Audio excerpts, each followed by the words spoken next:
Reaperman here, and today we're back on my workbench with just kind of a little bit of a what I did today video.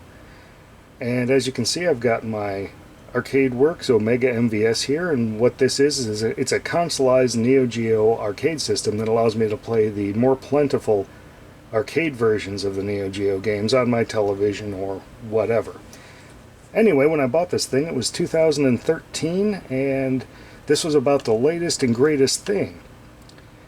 But over the years, several features crept in that I really wanted to get on mine, and at some point, as you're enjoying yesterday's latest and greatest, you start looking at the extra feature set and you start saying, man, it's time to upgrade this thing that does almost everything I want to the thing that does absolutely everything that I want. And that's actually what happened today, is I finally got all of the bits required to do that. In this case, what it came with originally was a UNIBIOS 3.2, I believe, or maybe 3.3, and this nice NeoBiosMasta. And what this does is this clamps over the 68K there, and it makes it very easy to upgrade to these large UNIBIOS chips. This is the normal BIOS chip right down here, and it's got this one wire across it to disable it. The old NeoBiosMastas had two extra wires that I've snipped fairly close to the board, so that should work out fine. Just not required for the first one, or for this one.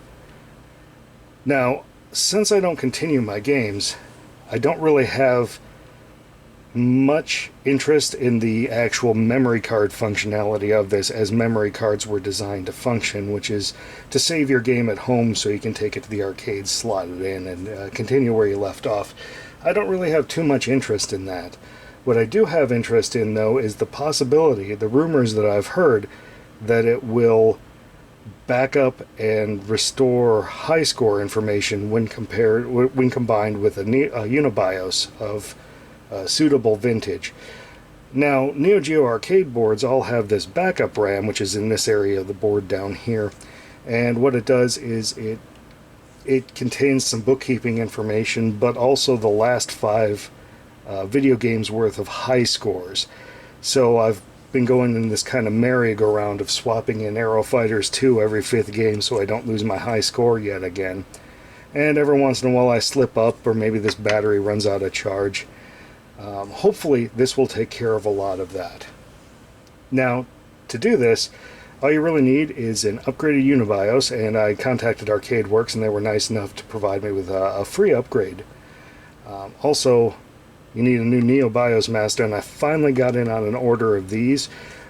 It's tricky when you're not that active on the Neo Geo forums to actually hear when these things come up for sale. So luckily enough, this time, over on Atari Age, they have a thread for Neo Geo, and it was mentioned in there. So good news, I finally got one of these and one of these today. I put them together. So everything works great, and I'm pretty thrilled about that. Now, to get this guy up, if you're planning on doing the upgrade yourself, there was a tiny little drop of glue here on the old NeoBiosMasta. It's all stuck to the top of the chip. And that's what my friend here, the little solvent-proof plastic putty knife, is for. And what I did is I slid it down kind of underneath this thing, and I twist just a little bit to put not hard, but firm, steady pressure on it for a long enough time that the glue decided that it was going to be stuck to that chip and not stuck to the NeoBiosMasta. So that eventually worked out. I'm sure if I would have just ran this thing in there, yeah, I bet that I'd be shooting a very different video right now, and I'd be crying my eyes out and going downstairs to get my backup MV1C board. Now, it would be a bit weird if I had this system open like this and I didn't at least gush a little bit about how incredible this is inside, how just incredibly clean and neat. And let me get the game out of here. And this is actually the reason why I went with this system instead of the analog interactive version of this thing, the wood ones, was just how professional this case was and how clean all of the boards were and all the connections were. And it is just a thing of beauty inside this thing. Oh, and one other thing that I did just notice was this center spike here is actually coming in contact with the board, since this one was in a slightly different orientation. I think it was in this one. Anyway, it goes right and it contacts that right there. So about this much of this spike has to be sawed off, so I just cut it off with a rotary tool cut-off wheel and then cleaned it up with one of these hole reamers. And if you don't have a hole reamer in your life, please pick one up. These things are incredible, and you can make a hole with your hand faster than you can find your drill and realize it's, you know, not charged or whatever. So that's the Reaperman tip of the day, is buy yourself a hole reamer if you don't have one. I got kind of caught up in using these from my RC hobby days, because this is how you put holes in RC bodies generally, but super handy everywhere else.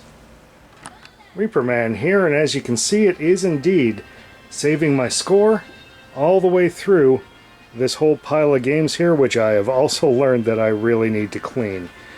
One downside of this modification that I did, however, is that it constantly bugs me to save and load my games as if I had a memory card inserted, but I guess that's probably just par for the course of the memory card mod. Here, I'll as soon as this goes away, I will pop it up.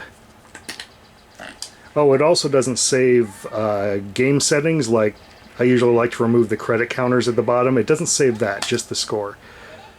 But if I go and I pick one of these guys, boom, pick the noob ship, then it's going to ask me if I want to load my card.